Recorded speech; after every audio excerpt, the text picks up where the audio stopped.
یہ ایک بہن نے فرمایا کہ ایک گھر ہے، اس میں کوئی عورت تھی، اس نے جل کر خودکشی کر لی تھی۔ اب کہتے یہ ہیں کہ وہ نظر آتی ہے سفید کپڑوں کے اندر اور محلے والوں کو بھی نظر آتی ہے، اور ان کو محلے والوں کو ڈراؤنے خواب نظر آنا شروع ہو گئے۔ تو کیا وہ عورت کوئی نقصان پہنچا سکتی ہے، اور کیا وہ کسی کے بدن میں داخل ہو سکتی ہے؟ اسی طرح کہتے ہیں ایک اور گھر ہے، اس کی چھت سے آوازیں آتی ہیں، کیا حکم شرع ہوگا؟ دیکھیں اچھی طریقے سے یاد رکھیے کہ یہ روحوں کا تصور کہ وہ گھوم رہی ہے، بدرو ادھر جا رہی ہے ادھر جا رہی ہے، یہ اسلامی تصور نہیں ہے۔ اگر ایک مومن کی روح ہے تو وہ اپنے قبر کے اندر بالکل آرام سے ہوتی ہے، اسے سیر کی اجازت ہوتی ہے لیکن ڈرانے کی اجازت نہیں ہوتی ہے، اور وہ بھی ہر ایک کی روح کو نہیں ہوتی ہے۔ مومنوں کی روح آتی جاتی ہیں، لیکن اس طرح نہیں کہ آپ سامنے آئیں اور روح تو نظر ہی نہیں آتی، تو بتائیے پھر کیسے نظر آ رہی ہے؟ وہ روح تو نظر ہی نہیں آتی ہے نا، وہ تو اب اگر کوئی ایک مر رہا ہو شخص اس کی روح نکلتی ہے کہ آپ کو کچھ نظر آتا ہے؟ کچھ بھی نہیں۔ جب تک ہم زندگی میں ہیں ہمیں نظر نہیں آیا، ہاں مرنے کے بعد ہمیں نظر آئے گی، اور آپ تو زندہ ہیں، آپ کیسے دیکھ سکتے ہیں؟ اور اگر وہ کسی کافر کی، بد مذہب کی روح ہو، مرتد کی ہو، یا بہت ہی فاسق فاجر، تو یہ معذب روحیں ہوتی ہیں، یعنی ان پہ عذاب ہو رہا ہوتا ہے، ان کو تو کہیں نکلنے کی اجازت ہی نہیں ہوتی۔ خلاصہ کلام یہ کہ وسوسہ شیطانی ہے اور کچھ بھی نہیں ہے، اور یا کوئی یہ مذاق کر رہا ہے، شرارتیں کر رہا ہے، کیونکہ بعض لوگ اس طرح کر کے اور پورے محلے کو یا لوگوں کو خوف میں مبتلا کر کے کچھ اپنے ذاتی مقاصد حاصل کرنا چاہتے ہیں۔ کوئی خوفزدہ ہونے کی ضرورت نہیں، یہ کچھ بھی نہیں ہے۔ اچھا، اس سے قطع نظر کہ فرض کر لیں کوئی روح، فرض کر لیں تو روح کوئی نقصان نہیں پہنچا سکتی۔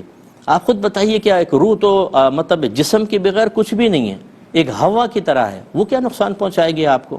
اور جسم میں داخل ہونا ہمارے ہاں اس کا بالکل یہ آواگون کہلاتے ہیں، اور اس کا کوئی شرعی تصور نہیں ہے۔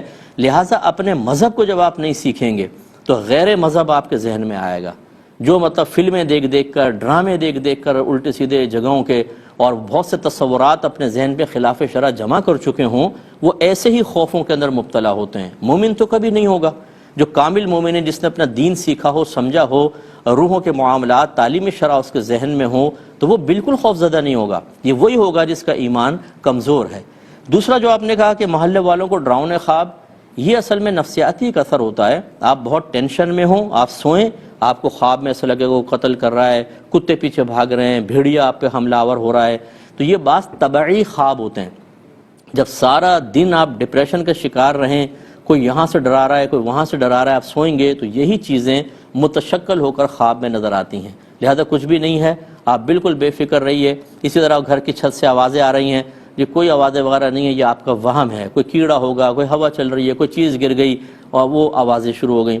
مذہب اسلام میں ان چیزوں کا کوئی تصور نہیں ہے۔ ہاں جنات ہو سکتے ہیں، جنات بعض وقت تنگ بھی کرتے ہیں، لیکن اس طرح نہیں کرتے ہیں کہ وہ سامنے آ رہے ہیں اور یہ ہو رہا وہ ہو رہا ہے۔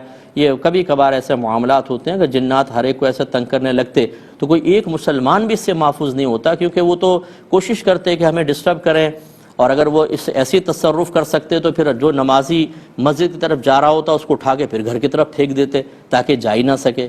ان کو ان تصرفات کی اجازت ہی نہیں ہے، اگر ہوتی تو پھر یہ بہت کچھ کر لیتے، یہ صرف دعوت دے سکتے ہیں اور کچھ بھی نہیں۔ تو خلاصہ کلام یہ ہے کہ یہ وسوسہ شیطانی ہے۔ ہمت کریں اور کامل مومن بنیں اور اپنا دین سیکھیے، خدا را خاص طور پہ عقائد سیکھیے تاکہ آپ کا ایمان مضبوط رہے۔